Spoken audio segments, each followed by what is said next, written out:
Hello, my fellow extraterrestrials. I know it's been a while. It's just gotten a lot harder for me when I really do need to adult to do all the videos I want to do. I've been filming videos, but I haven't had the time to really edit them and do all that. I think the last video I did was somewhere around Halloween, and since then my grandmother has had several doctor's appointments. I'm her caregiver. I've had to take her to a lot of difficult appointments. She has dementia. I just haven't had the time to devote to videos, and I'm sorry for that because I'm well aware of all the 9.2 drama, if you will, and all that's out there, and I haven't had a chance to get my take on and all that, but I have something else that I want to get out there.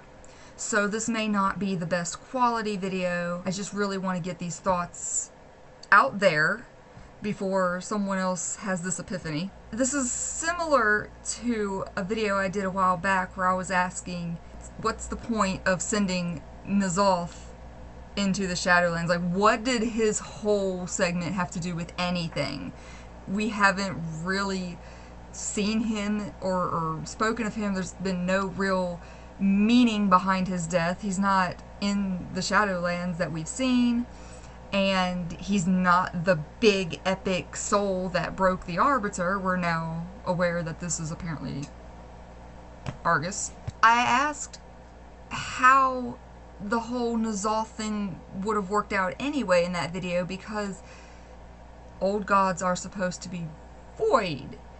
And it's our understanding that when something dies, it goes back to its cosmic force. So he should have gone back to Ny'alotha, which is in the void, or something like that.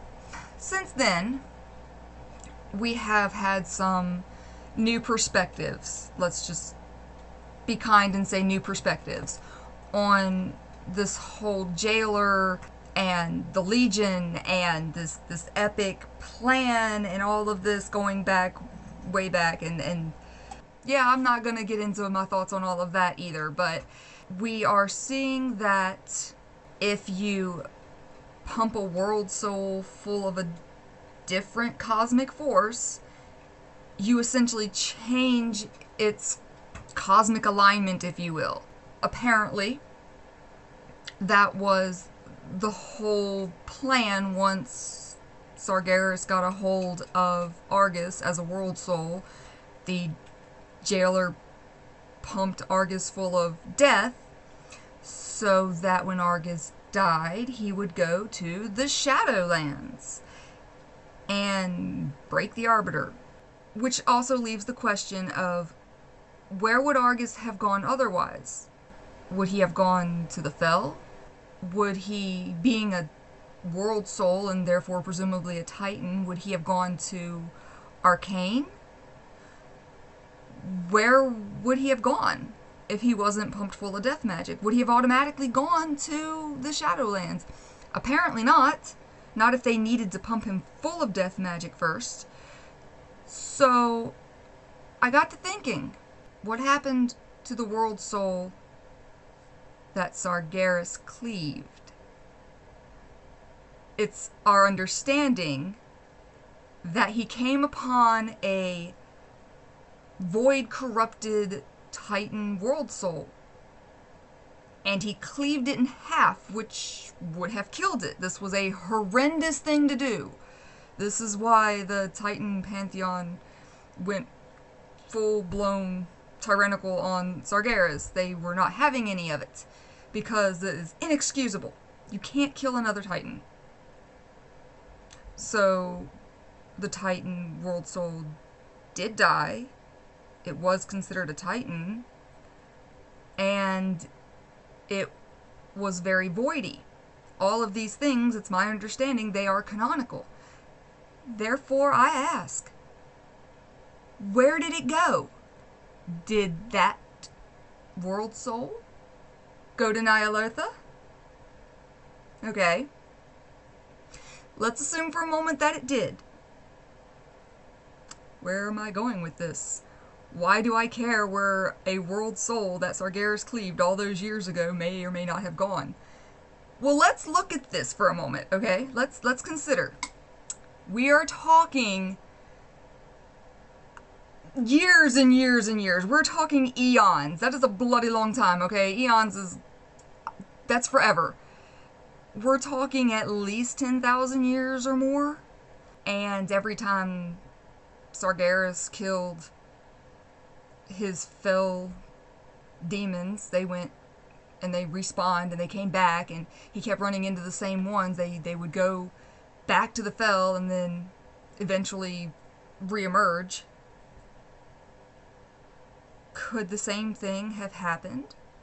Could we be seeing these void entities that are flung out of the void, supposedly to infect planets? They're flung out and meant to embed themselves. These old gods are supposed to embed themselves into planets and corrupt them. If they're flung out from the void and they're killed and they're sent back to the void, can they be flung out again? And if so, could a corrupted, voidy titan soul that was cleaved and sent to the void be later flung out as an old god to corrupt a planet? Yes, I am asking, could N'Zoth have actually been that titan soul that was cleaved by Sargaras that was then later flung out and embedded into Azeroth? Like, I'm trying to figure the timeline out here and if this is even possible. But the reason I am is because there's just so much sort of left hanging with N'Zoth, and he's so different from the other old gods. We've been saying this for a while. We've been asking, is he really void, or is he death? Is he something else? Why does he have all of this sort of death vibe going on to him? And why is he saying things like, only I can save you? What does he know? Why is he so special? And why did Sylvanas feel the need to kill him before the whole Shadowlands thing? Why would she think that he would go to the Shadowlands? They weren't pumping N'Zoth full of death magic, or were they? Are we going to do N'Zoth like what we just did to Sargaras? We just basically used Sargaras as a pawn for the last however many thousands of years. So, what, now N'Zoth, this whole time that he was on Azeroth, he wasn't infecting Azeroth, we were just pumping him full of death and changing him from void to death, and that's why he was all deathy and not voidy, and we just needed him to be full of death, so he would go to the Shadowlands so that he would be enough of a soul to provide enough anima to free the jailer. Is that what N'Zoth became? Because right now, I don't think it's a good idea for Blizz to push that envelope. I'm just saying, right now, my really far out extraterrestrial, way off into some other galaxy somewhere, could N'Zoth have been the world soul that Sargaras cleaved idea is far better than, oh, well, Sylvanas had somehow made an arrangement with all her wheeling and dealing to get something into N'Zoth from the jailer that would somehow pump him full of death and send him to the Shadowlands and basically make him a big anima battery thing. No. We are not doing that to N'Zoth. We're already good and ticked off that we didn't get our full-blown Ny'alotha Black Empire expansion here. So take this as a warning, Blizz. Do not do that to N'Zoth. We need closure with this whole N'Zoth thing, and that isn't it. Now, going back to my preposterous idea here.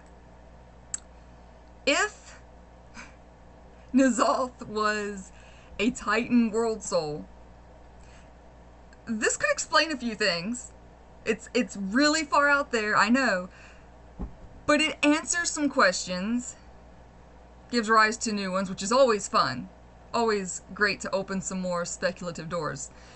But if he was a Titan world soul, well, that would explain why the old gods are more or less on the same level as the Titans. There's that possibility that Titans who were successfully corrupted by Void, this is what they became. We always wondered what would happen if the Void really is corrupting world souls. What does that really mean? And is that what's going on? Is that the case? You know, this is something that the Nathrazim told Sargaras, but that doesn't necessarily make it true. The Void doesn't have to be a bad thing. That's just what we think because that's what they made Sargaras think. But what if that's not the case? And what if really what we have going on is just two factions of Titans, if you will? You have Titan world souls who are influenced by the light and life, and then you have Titan world souls who are influenced by the void and death. Which would actually, I guess, really be like a team going on here, because life and light are two different cosmic forces, and death and void are two different cosmic forces. Maybe there are Titans that, like, if world souls can be influenced or corrupted or tainted or whatever, imbued with cosmic forces while they're forming in planets, well, then maybe there's Titans of all various cosmic forces in the first place. Like, if there's a Titan world soul that one of the forces comes across that's still just in its infancy, if you will, forming, sleeping, and this force happens to be the one that gets to this planet first, or that is successful in beating out the other forces on this planet, then maybe that's the force that that Titan is born of. And maybe that's what the first ones are. Actually, I had said I thought maybe the old gods might not actually be being flung out from the void, if you will, but that maybe they were coming from Azeroth. I just don't remember the exact context in which I had proposed that, but I know why I proposed it. It's more of a, I don't necessarily think that they are what we're told they are. And if Azeroth is so powerful and she's the first, maybe the Titans and the old gods are being flung out from her. I mean, everyone has made this connection already, this Lovecraft, Azeroth, Azathoth. My jellyfish. This thing with the jellyfish in this camera. Everyone has made this connection that she is reality and she is the ultimate being that's dreaming everything else up, which would mean that she's basically flinging Titan world souls and old gods and whatever out into the cosmos. So maybe the first ones were just the first Titans, and maybe each of those Titans was a cosmic force, if you will. Like, maybe the embodiment of a cosmic force. Instead of a planet, it was a world soul of a cosmic force. So you've got the 6 first ones, and they, in their own realms, maybe that's why we have these, whatever these things are, these, like whatever World's End is, I can't remember what they're called now, I forgot my terminology here, but they're basically Titan constructs that order and create everything in that realm. So all I'm saying is N'Zoth could be a void Titan, and if they didn't pump him full of death to send him to the Shadowlands, well, then he's a Void Titan that went to Nyalotha, to the Void. So we could still have our Black Empire expansion, potentially, hopefully. I'm just saying that in the way of getting it out there, vocalizing it, so that whatever forces there are in this reality will pick up on that. You know, words manifest reality, so I would still like that Black Empire expansion, even though admittedly I haven't had time to play a lot of World of Warcraft either. I logged into the PTR like once, okay? This thing, I said, this thing with my grandmother and dementia, I have to be an adult first, and yeah, what can I say? I haven't really been the most motivated anyway. Not with all this Blizzard messing with stuff and the drama and the no. So, back to N'Zoth. If N'Zoth was a Titan world soul, corrupted by Void, and happened to be the Titan world soul that Sargaras cleaved, and somehow manifested onto Azeroth, or was flung back out from Nyalotha, wound back up on Azeroth, maybe there's a real meaning there behind why N'Zoth says that he's the only one that can save us. I don't know if he's got the vital information that we're missing or need, or if something really cool is about to happen, which we can only cross our fingers and hope. The way the current story and the writing is going right now, I'm just doing this. But if something really cool is about to happen, and we're gonna get this big cosmic reveal and this big cosmic war, and maybe even wake up Azeroth. If Azeroth is Azathoth, as everyone has made that connection, and is the manifesting of everything, or her dreams are, we can assume that it all ends when she wakes up. That's my take on this. So I don't think we're gonna see Azeroth wake up. But there is a state of being that is between conscious and unconscious, awake and asleep. It's where you're semi-awake, and I think we've all been there and experienced this. You're semi-awake, but you're still dreaming. So you're vaguely aware of what's going on around you, but you're still dreaming, and you actually, for a little while you're in this state, have an influence on what you're dreaming. You can choose to wake up, or you can choose to go back to sleep, and you can sort of influence where your dream is going. So I'm just kind of wondering if we might get something where maybe an avatar of Azeroth, like a portion of her soul, is created in order to communicate with us better than, having Magni. Or something of that nature.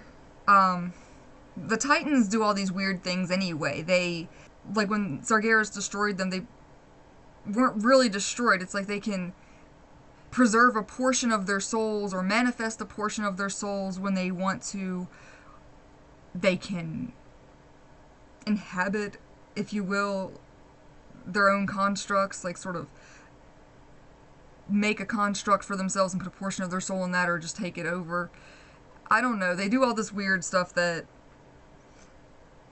they're able to have lesser representations of themselves, which they seem to still have control over and awareness of. So they're still able to interact through these things, which suggests to me that if they can do it, why not Azeroth? So maybe we'll have something in which, Azeroth or her avatar is awakened in a sense. We've gotten her attention enough or disturbed her slumber enough. Who knows what that could mean. I don't think it would be a full, like, oh, this Titan is awake and there goes reality. Because if it's only a portion of her and it's only her manifesting an avatar,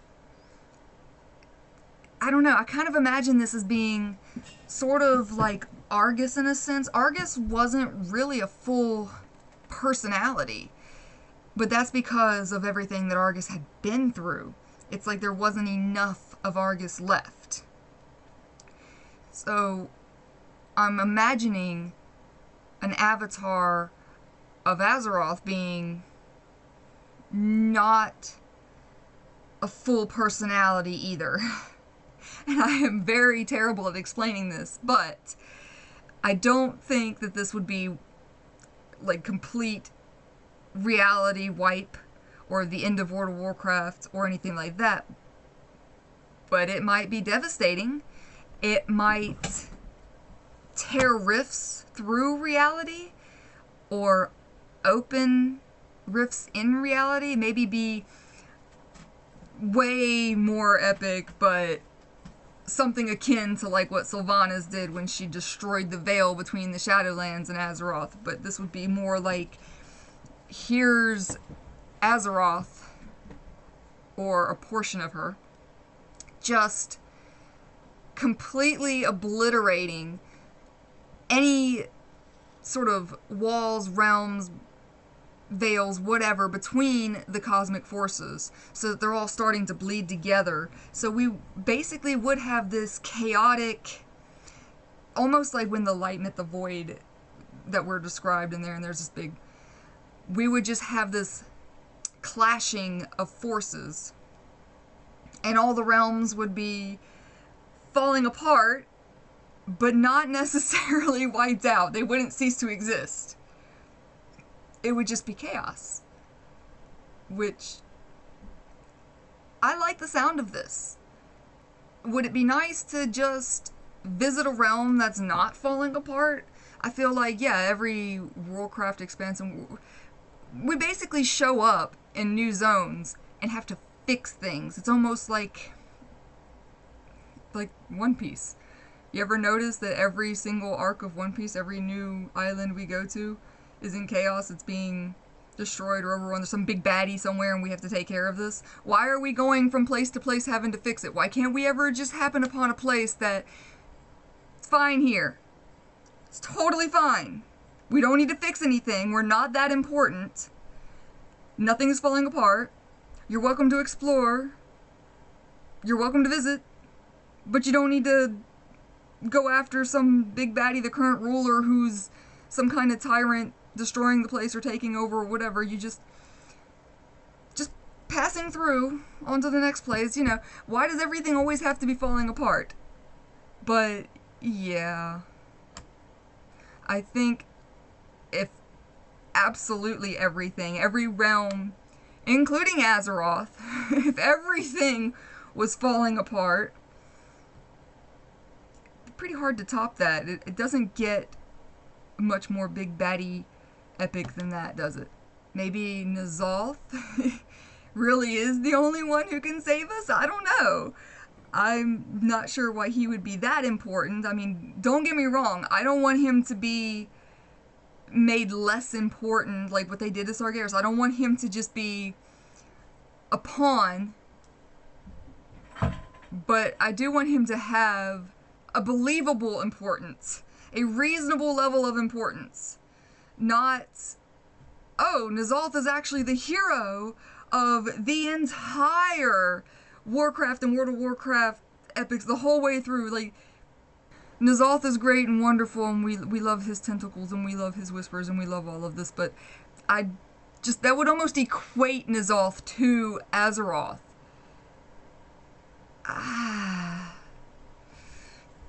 Although I would take N'Zoth as that level of importance before I would take the Jailer. I don't know how I feel about the Jailer still. I have not finished forming my opinion. There's opinions. I have opinions. I don't have conclusions to those opinions. You know, some opinions go in the pros, some opinions go in the cons, and I haven't finished weighing all of my opinions to say one way or the other. Yeah, the jailer's a great character. Yeah, no, he's a terrible character. I don't know. He's just the jailer. That's all I can say to him. He just is. We haven't really had the time to build up that rapport with him. So basically whatever rapport we can have with him is coming from what we've built up with previous characters that are now being linked to him. So really, since, you know, we didn't know about him, I mean, unless you can say, I suppose you can make the argument, well, there were lines all through, or, you know, he was just referred to as Death. We just didn't know who Death was, but it was him all along. Well, maybe. I don't like that either. It takes away from it. There are certain things that should never really be revealed to us. They should remain a mystery, because that mystery is what drives us, and then once you've given them a physical form and in a persona, and it's just so earthly, if you will, it's so mundane, it's not extraterrestrial, it takes something away. It loses its mystique. If you kind of equate the jailer to all the jailer's death, and everything that was associated with death, and all these references of death over the years were all him, it still doesn't really help to build that rapport, does it? Because we didn't know Death as the jailer. We were thinking Death on a much better level, like a far out there, higher level. So I just don't have that rapport with the jailer that I have with big baddies that, you know, we never even met a lot of them until later. Like, we heard rumors, and then, oh, we get to see this. So it's different with the jailer, because it's sort of going the opposite way, where, you know, like, we hear rumors about a big baddie, like, by name, and we can't wait to see or meet this big baddie, and we have this rapport. So when we meet this big baddie, we already have had, like, exposure sort of spoon-fed to us and legend spoon-fed to us. But with the jailer, it's sort of like everything that we would expect just fell short. He just fell short. He's not what I would equate to Death. And anyway, pretty sure Death at one point in time was referred to as a she, but something about she will inherit the world. That one. We're not supposed to still be on about the whispers and stuff, but this whole thing, maybe the she is Azeroth after all. I just think that we really need to ask these questions about N'Zoth. We need to find out what is happening with these Titans and their world souls. Where are they going when they do die? And if there's some kind of rule, we've been assuming that it's more of like an honor thing, or a rule between them, that it's horrific to kill your own kind of, you can't murder your own, you know, we have that sort of rule. Humans, we frown upon killing other humans. You can kill lesser beings. We don't frown upon killing animals for food. Some people do. But in general, as a whole society, you don't go to jail for murder for slaughtering a cow. But if you were to kill a person, it's a big deal. So we tend to think of the Titans that way. They look at killing one of their own as a big deal. But what if there's more to it? What if it's not a Titan concept? What if there's a reason that you don't kill the Titans? Because it has something to do with where they return to. If these world souls return to whatever cosmic force was able to influence them in their infancy, and they return to those cosmic forces, well, they are Titan world souls. So if the souls provide power for their cosmic forces, they would provide a lot of power back into that force. So maybe there's consequences for it. Maybe that's why there's that rule. That once they manifest into reality, that is a lot of physical manifestation in reality, like a foothold in reality for that force. So I'm wondering if it's sort of like when that is no longer there, that force either loses its foothold, or the force of that soul coming back into it, it doesn't like re-energize it. It's more like having too much power surge back. So maybe it does some damage. And I'm wondering if that's why it's so horrible to kill a Titan.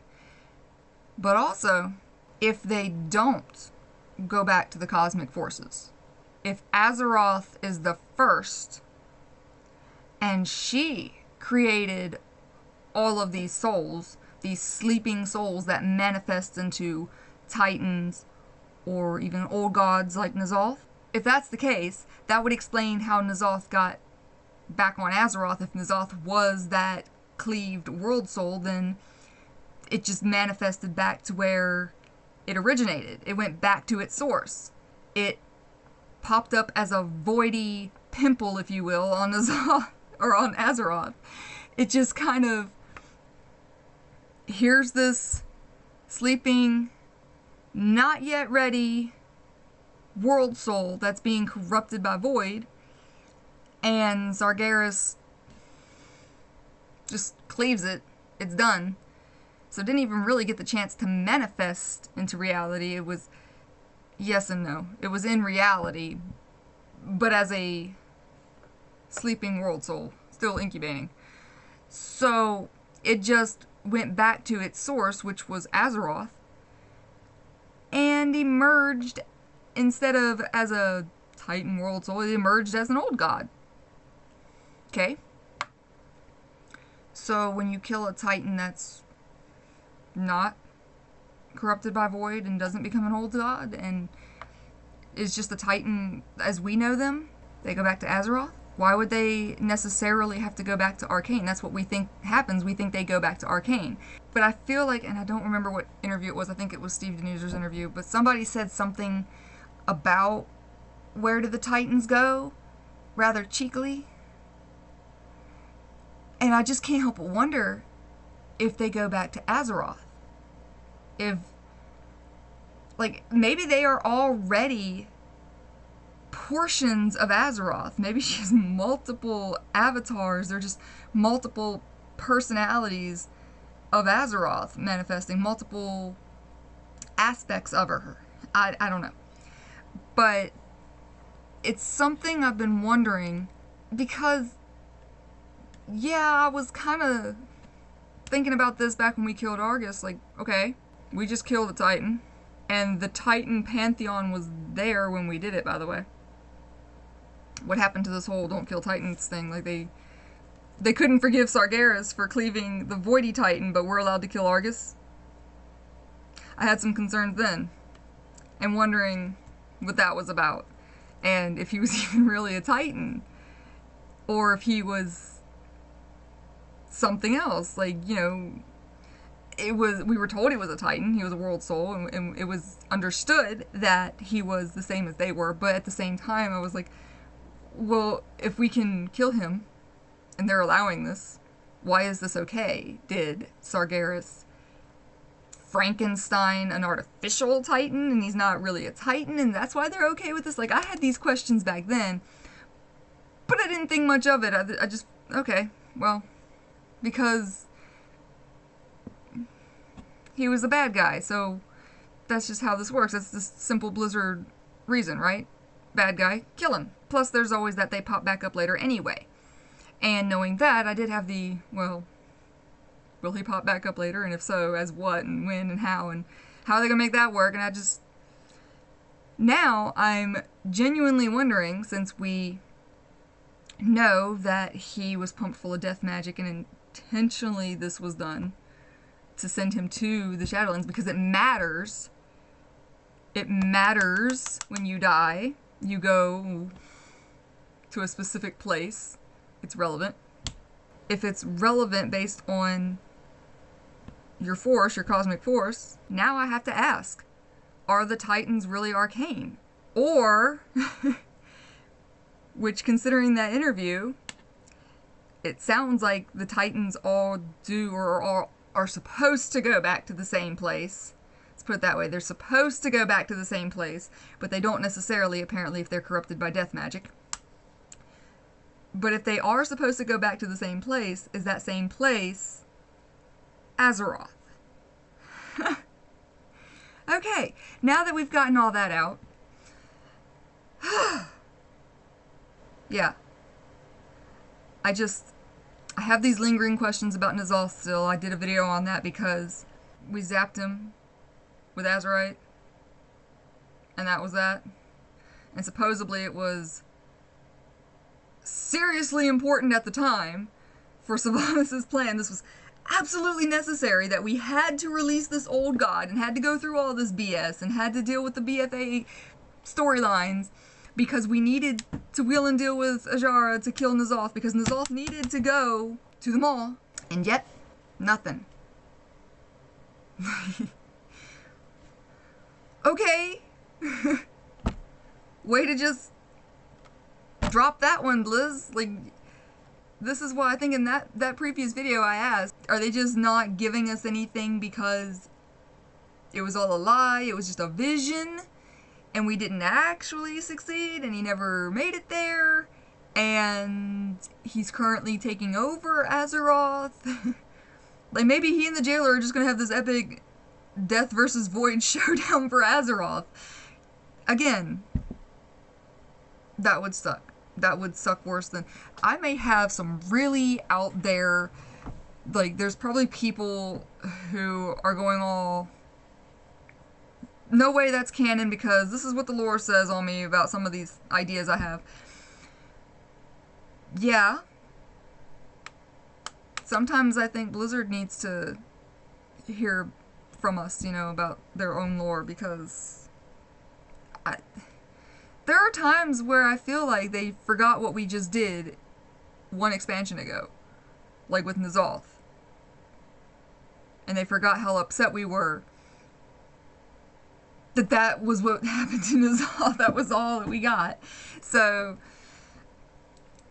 with this new discovery, that's how I'm taking this. This is my positive take on the information that we were given about Sagaras and what we thought we knew. With the new information that we were given, we now have an understanding that Titan souls can be pumped full of a different cosmic force and then killed and sent to that cosmic force. So knowing this, I am asking, could N'Zoth have been the Void Titan? And if not, where's N'Zoth in the Shadowlands? Like, what happened to him when we killed him? What is that significance? And what happened to the Titan world soul that Sargaras cleaved? There are a ton of possibilities here. Blizzard has an opportunity to make this really intriguing without making it so head-spinny and so bizarre and ridiculous that we all just shake our heads at them and go, really? Which is what it feels like we've been doing here lately. They have an opportunity to make this perfectly simple, plausible, and still intriguing and epic. It feels, right now to me, like they're basically doing damage control with the jailer and trying to win us over with his storyline and trying to give us a reason to have rapport with him. Sometimes a baddie just has to be a baddie. He's just got to be a stepping stone in our path to somebody that we actually care about, like N'Zoth. Something that's actually cool and intriguing and part of the lore that we still want answers to. I just wanted to get these thoughts out there. I have all these videos about what I don't want to happen in 9.2 and what I'm afraid of. I have these pros and cons about what I've seen so far and all these concerns. And if we're winding down, like, we're not going to have a patch beyond 9.2 and we're just going to go straight into another expansion. The Jailer is not N'Zoth level bad guy for me. Good guy, bad guy, any character. Like, the Jailer is not one of these NPCs that we've known about forever and that we've had the lore and that we have this rapport with. We don't care about him. He's basically just some new bad guy that Blizz has thrown at us and expect us to buy into that it was him all along without really giving us the build up and the time to appreciate this and accept this. He's just shoved down our throats. It's not working for us. But still, that being said, he doesn't deserve to have the same sort of end, assuming N'Zoth had an end, if that's really what happened and we ended N'Zoth with a Azurite beam, and that's all there is to it. Well, yeah, the Jailer may not be as appreciated as N'Zoth, but that doesn't mean that he deserves that sort of end either. I don't want to see that sort of end. That is a sucky end. And when you have had a sucky end, you can't do it again. So I'm hoping that we're going to get something we can appreciate. Maybe that's something we'll have to do with N'Zoth. I think I've also said in a previous video once before, I don't want it to have anything to do with Arthas either. I have a video made about what I think about what's coming up with that in 9.2, but this is about N'Zoth, people. This is about N'Zoth. That's what this is. So yeah, just think about it. I know you're probably thinking right now, okay, well, what? Why? Everything else going on, this is what you want to talk about? This is what we're having a conversation about the world soul that Sargaras cleaved? And about N'Zoth? And how are these two things possibly even the same thing? Yes, but just hear me out. Think about it. You have to at least admit it's a better storyline than, oh, we just zapped N'Zoth with a Azurite beam and... I'm trying so hard to be nice. When you don't have anything nice to say, you're not supposed to say anything at all. That's why I haven't been making videos lately, because I just haven't had a lot of nice things to say. Anyway, let me know what you think. Let me know if you think that it's even possible for N'Zoth to have been a Titan world soul. And if he's not, where do you think he is? And what happened to the one that Sargaras cleaved? Like, consider this new information that we have. Until next time, stay extra, my fellow terrestrials.